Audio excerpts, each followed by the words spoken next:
right, guys, back here on the Fox 5 Live Zone. It is now 1 minute past the top of the hour. The latest with regard to the war in Iran. U.S. Secretary of Defense Pete Hegseth saying the U.S. is negotiating with bombs, now urging Iran to make a peace deal or face expanded attacks.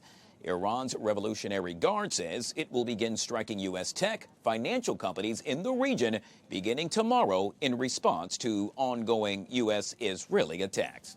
Joining us now to discuss this and so much more is Nitsana Darshan-Leitner, attorney and foreign policy expert back here on the Live Zone. Nitsana, always good to see you. Welcome back to the show. Hi, thank you for having me. Good to see you. Obviously, the defense secretary had a lot to say earlier, yet again, as you just heard me make mention, stating that, well, the U.S. now negotiating with bombs. Not necessarily the rhetoric, perhaps, that would be used if this entire fiasco is coming to an end sometime in the near future. Yes, the United States would like to end this war. President Trump set up 4 to 6 weeks for this war, and he's doing many efforts to end it in time. However, Iran, I see it as big as Europe. And we can see that despite the 11,000 bombs and strikes that the United States hit Iran, Iran stands still. And therefore, the way to end this conflict is by an agreement, by a negotiation. But who do you negotiate in Iran? The Islamic Revolutionary Guard Corps refused to negotiate. The government is tear apart. You have the foreign minister of Iran agreeing to the resistance of the Revolutionary Guards not to negotiate. But on the other hand, you have the president that wants to negotiate. President Trump said that he is handling talks with Iranian officials, but we don't know who, with who, and we don't know if it has enough power to compel any agreement on the Iranian regime.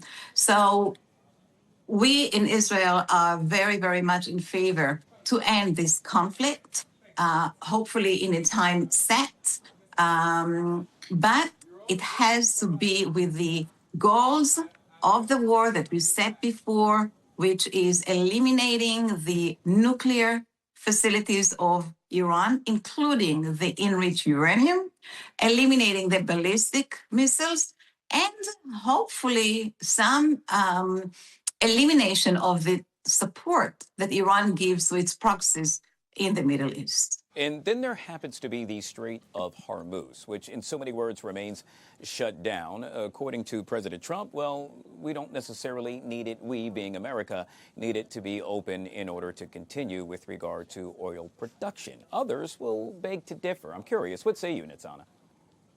Listen, it's true. What can you say?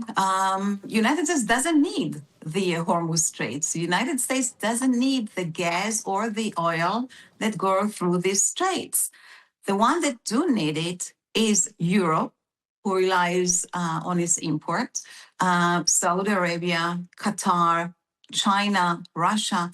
These countries are heavily relying on the Hormuz Strait. But you see that when Iran threatens this threat and strikes it and puts mines in it in order to obstruct any free movement in the straits, the one that tried to open it and to fight Iran is only United States. You don't see Saudi Arabia joining, you don't see Qatar joining, and you don't see Europe, who relies on it as well. I'm not talking about Russia and China that are on the other side. These are main opponents to the war with Iran. They are aligned with Iran, so they have no interest to come and help United States in this fight.